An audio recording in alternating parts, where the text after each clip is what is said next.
Thank you for joining us for the DBE Goal virtual public outreach meeting. This meeting was originally scheduled for the end of March to be more of a networking format, but unfortunately, we had to cancel that. So this presentation will just be for the DBE goal, and we'll go ahead and get started now.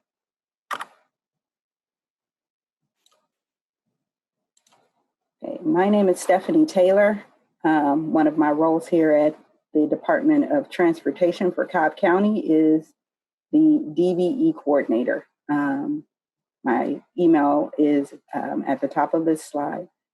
Since this is a virtual meeting, we are asking that everyone would virtually sign in by sending your contact information in the chat box to Diane Merced, or to send an email to my email address above. We're doing that to gather an attendee list. Also, because this is virtual, we are only accepting questions in writing, either via the chat box or email. And then all of those who signed in and submitted their contact information will receive responses to all of the questions that are submitted during this presentation. So if you would go ahead and submit your sign in virtually using either method, that would be fantastic.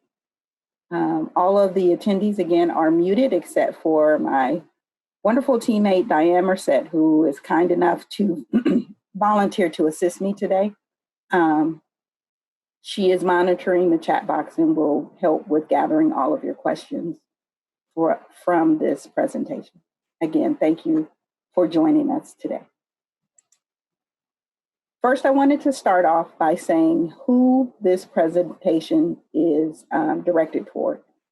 This presentation is for certified DBE businesses, disadvantaged business enterprises, that are as defined by the U.S. Department of Transportation. So those are the businesses that have been certified for the state of Georgia through the Georgia Department of Transportation, or MARTA, and it's one or other entity depending on where your business is located. That's the only difference.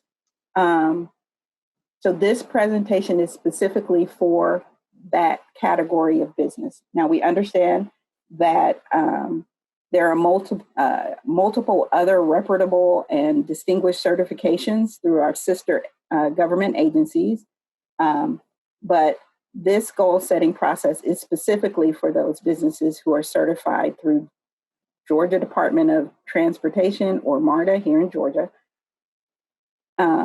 as defined by the U.S. Department of Transportation. I have put here a website for GDOT where you can go to find out about their certification process. It's a very detailed process, and they spell it out beautifully on their website. And they have a whole team of folks at GDOT that can help you through that process. So I won't go into that in this presentation. This is just a short summary. We're not going to go into a whole bunch of we're not going to get in the weeds of things. This is going to be a high overview summary. So for more detailed information on certification, please go to that website and speak with the good folks over at GDOT.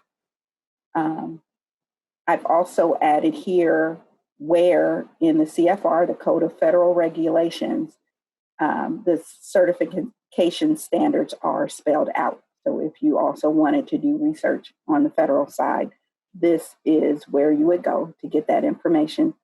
49 CFR Part 26, Subpart D.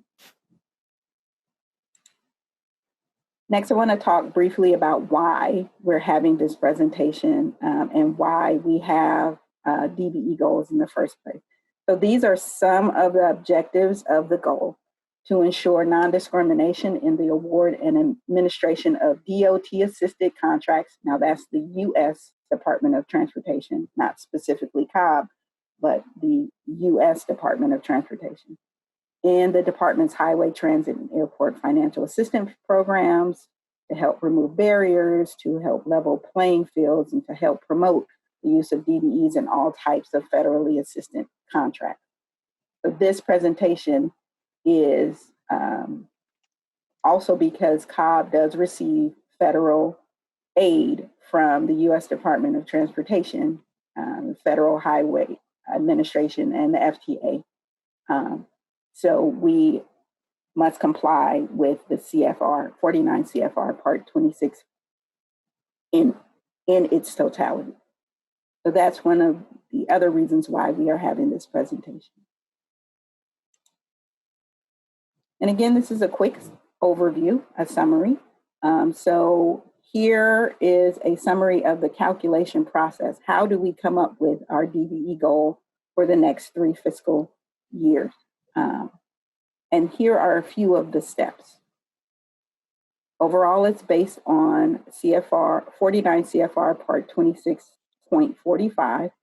It spells out how we, Cobb County, is considered the recipient of federal funds, set an overall goal. There are multiple databases that we use to gather information. We look at local demographics for this area of Georgia. We look at proposed future transit projects. And I say proposed because they have not yet been funded or approved. These are what we hope to accomplish over the next 3 years. We also look at the transit historical DBE participation based on past projects, and there are multiple steps involved. First, we're going to look at the databases. These are the databases that we use to gather information. There was a lot of data that we looked through, and these are just a list of those databases. For the Metro Atlanta Chamber, we looked at 29 counties in the Atlanta, Sandy Springs, and Marietta metropolitan statistical area, and considered those 29 counties as part of our market area. We also looked at NAICS codes based on the proposed transit projects for the next 3 years. There were 41 NAICS codes that we used in processing the data. I'm not going to list all 41. That would be one of those slides that kind of makes everyone's head pop. But if you do want to know what 49 codes we did use, we'll be happy to share that with you. Let's see. We also went to the U.S. Census Bureau from 2017, which was the most current that I was able to find when processing and going through these calculations. And lastly, we went to the GDOT MARTA Unified Certification Program DBE directory. All businesses that have been certified by GDOT or MARTA are listed in that directory. And this was used to determine the number of certified DBE businesses in each of the 41 NAICS codes.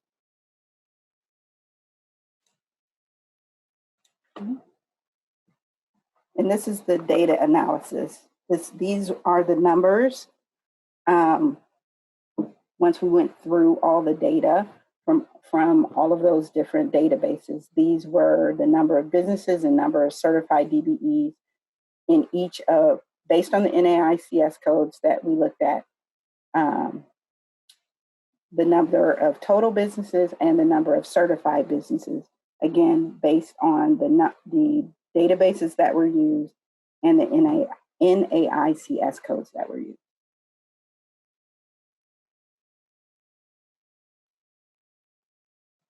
I'm just going to pause for 1 minute.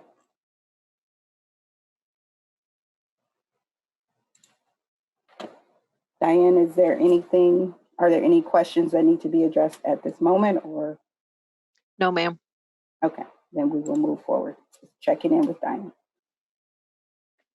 So these are the numbers that we used in processing the data. We also looked at a proposed list of future contracting opportunities. These contracting opportunities, as of right now, are unapproved. They have not gone before our board to get approved, and I believe most of them the funding has not been approved from the federal side yet. We just have a wish list of projects that we'd like to accomplish over the next 3 years, and this is what was used in calculating the DBE goal. These are estimated costs. They have not been bid out. They have not gone out to the public yet, of course, because it's so far in the future. And they are subject to change based on future budget constraints and future grant application results. Stephanie? Yes, ma'am. I do have a question. Question is coming from Sherman Jett. Wanted to know if you could explain what 41 CFR 60-4, and if you could go to it by chance. We will have to address that in writing, because in order to go to it, I would have to leave the presentation and pull it up online. So we will address that in writing if she has a specific question that she wants us to answer. Thank you very much. Okay. So moving to the next slide. So this is the way we determined the base figure. If you go to 49 CFR 26, there are specific steps that are laid out. And one of them is to determine a base figure and a weighted figure, a weighted total. So using the numbers from the previous slides, these are the weighted totals, and these are the equations that were used to determine the base figure. And continuing in that regard, here are the actual calculations. Now, this is not the DBE goal. This is just the first step in determining the DBE goal. Again, in line with the steps that are spelled out in the CFR. So we calculated it 2 different ways. We calculated a base figure and a weighted base figure. The weighted base figure being adding into account the different types of jobs that are projects that we have on our proposed list. So these are the figures that are used to come up with the DBE goal moving forward. Now, on this slide, you will see our historical participation, which is much higher than an approved DBE goal. So I was thinking when calculating this that the DBE goal should be higher than the historical DBE participation. So in my research, I did go to training sessions and ask that question specifically. And I received a very interesting response. So the response really had to do with, if you are exceeding your DBE goal, then the need for the goal gets reduced, because you are accomplishing the goal without putting in more restrictions, and without you're exceeding your goal without putting in more stringent requirements. And so moving forward, it is a good thing that your DBE participation continues to increase without more stringent requirements. So for that reason, that is why the DBE goal for the upcoming 3 years is not going to be higher than the DBE historical participation. Because the historical participation has shown that the DBE goals have been accomplished with more of a voluntary, more on a voluntary basis by prime contractors in our area than putting more strict and stringent requirements. So once we calculate in all of the figures from all of the data that has been pulled, the DBE goal moving forward will be 7%. Another thing we recognize is the current events that are going on right now that are unprecedented, having unprecedented effects on our economy as a whole and small businesses in particular. And for that reason, we will reevaluate the goal moving forward to make any needed adjustments to the goal amount. But as for, based on historical information, the DBE goal that we will be presenting is 7% for the next 3 years. It can be changed if, for example, what we're going through right now, I'm sure it's going to have a huge effect on this area. So it could be changed next year based on the data that we were able to pull moving forward. So I did want to add in a stay informed slide, which will show you where, once those proposed projects do move into the bidding process and things of that nature, this is where that information will be posted. You can find all of Cobb County's current bids, bidding opportunities on the DOT page and on the purchasing page. So those two web pages are available to you. You can also, Cobb County has contracted with BidNet Direct, and contractors can go to BidNet Direct and register at no cost to receive electronic notifications of upcoming bidding opportunities. So you don't have to go to those web pages every week. Also, our pre-bid meetings are open. So anyone who is interested in bidding as a prime or in developing subcontracting opportunities, we would encourage you to attend the pre-bid meetings. Each pre-bid meeting, the date, time, and location is included in the RFP or the bidding opportunities that are posted on the Cobb County web pages. And lastly, we always encourage networking. So coming to those events and getting to know other prime contractors or other people that you might be interested in partnering with, along with getting to know the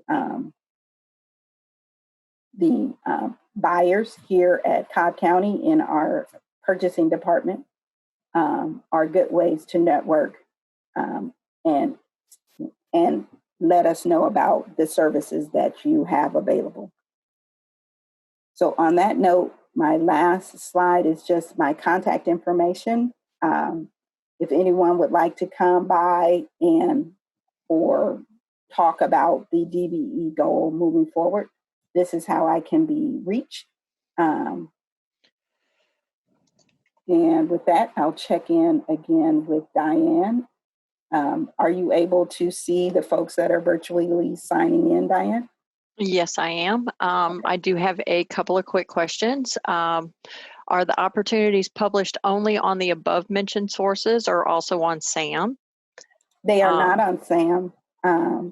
They are on these two websites. That's where you can get the most current information. Okay, thank you for addressing that. And where would I find the disparity study? Would it be on the Cobb County or the state site? For this area, I believe it would be on the state site. I don't know for sure. I will have to research that and let you know. Okay. Have another one. The question is, why is the goal so low? And again, we will address that. I can address that in detail in writing. Okay. But I did not prepare a detailed slide of each step of the calculation process, because that involves the 41 NAICS codes that involves data pulled from those multiple databases. So Okay. I do thank you for your questions, and I will address them in writing and email those out to those folks who have signed in virtually. I know this is just a weird way to do this type of presentation, but given the current circumstances, this is really our only option right now. But we will address your questions in writing and email them out to you. Now, I have been telling everyone that we will be making the presentation available to the attendees, along with answering all the questions in writing. Am I correct in saying that? Yeah, we can do that. We Okay. can absolutely do that. And again, I'm being asked if you could explain what 41 CFR 60-4 is. I will have to pull that up. My presentation is based on 49 CFR 26. So I will address that question in the response that we'll be emailing out.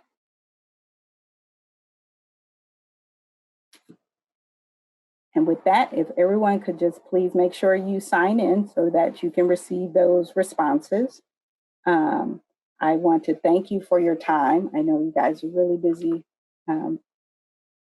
as business owners, and so I do appreciate your time, and we will take care of your questions and get responses back to you as quickly as possible.